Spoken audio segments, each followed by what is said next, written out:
TDP జాతీయ ప్రధాన కార్యదర్శి నారా లోకేష్ కళ్యాణదుర్గం ఉత్తమ కార్యకర్తల సమావేశంలో పాల్గొన్నారు. గత 16 నెలలుగా ప్రభుత్వం అమలు చేస్తున్న పథకాల ద్వారా ప్రజల జీవితాల్లో మార్పు తీసుకొచ్చామన్నారు.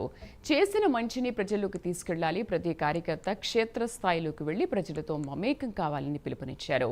హరికృష్ణ బాలకృష్ణను గెలిపించారన్నారు. తాను ఓటమి చెందిన మంగళగిరిలో మళ్లీ నిలదొక్కున్నామని, అలా ఛాలెంజ్గా తీసుకుని ముందుకెళ్లాలన్నారు.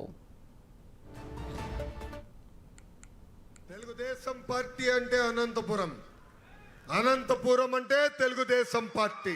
మా కుటుంబాన్ని మీరు ఆశీర్వదించి దీవించారు. అన్న ఎన్టీఆర్ గాని, మా మామ నందమూరి హరికృష్ణ గారు కానివ్వండి, ఇంకొక మామ, కూతురిచ్చిన మామ, నా ఒక్కడికే ముద్దల మావయ్య, మీ అందరి బాలయ్యని కూడా 3 సార్లు గెలిపించి శాసనసభకి పంపించిన గొప్ప నేల ఈ అనంతపూర్ నేల.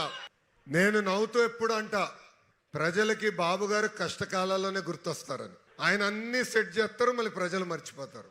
10 లక్షల కోట్ల అప్పు, ప్రతి నెల జీతం చెల్లించాలన్నా, వృద్ధులకి పెన్షన్ ఇవ్వాలన్నా చాలా ఇబ్బంది పడే పరిస్థితులు. అయినా కూడా ఆయనకున్న అనుభవంతో ఈరోజు సమర్థవంతంగా రాష్ట్రాన్ని ముందలు నడిపిస్తున్నారు. ఒక పెన్షన్ విషయం తీసుకోండి. గత పాలకులు 1000 రూపాయలు పెంచేదానికి 5 సంవత్సరాలు తీసుకుంటే, మన ప్రభుత్వం అధికారంలోకి వచ్చిన తొలి సంతకంతోనే 1000 రూపాయలు పెన్షన్ పెంచాం. వృద్ధులకి 1000 రూపాయలు, వికలాంగులకి 6000 రూపాయలు, బెడ్కే పరిమితమవుతే 15,000 రూపాయలు.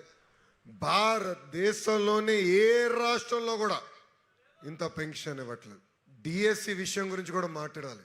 గౌరవ ముఖ్యమంత్రి గారు నన్ను అడిగారు, నువ్వు ఏ శాఖ కోరుతున్నావు, నీకేమైనా ఆలోచన ఉందా అని అడిగారు. అప్పుడు నేను చెప్పా, విద్యాశాఖ ఇవ్వండి సార్ అన్న. రే పోయి విద్యాశాఖ నీకు ఎందుకు రా అన్నారు. సంఘాలు ఉంటాయి, సమస్యలు ఉంటాయి అంటే, అందుకే నాకు ఇవ్వండి సార్, ఛాలెంజ్ అంటే నాకు బాగా ఇష్టం అని చెప్పా. అయా మంగళగిరిలో పోటీ చేశా, 85 తర్వాత మనం గెలవాల. 2019లో నేను ఓడిపోయా 5,300 ఓట్లతో. అన్ని రకాలుగా అవమానించారు, అన్ని మాటలు అన్నారు. ఈరోజు అక్కడి నుంచి మళ్ళీ సౌండ్ వస్తుందా? అదే నియోజకవర్గంలో మళ్ళీ పోటీ చేసి 91,000 మెజార్టీతో నేను గెలిచాను.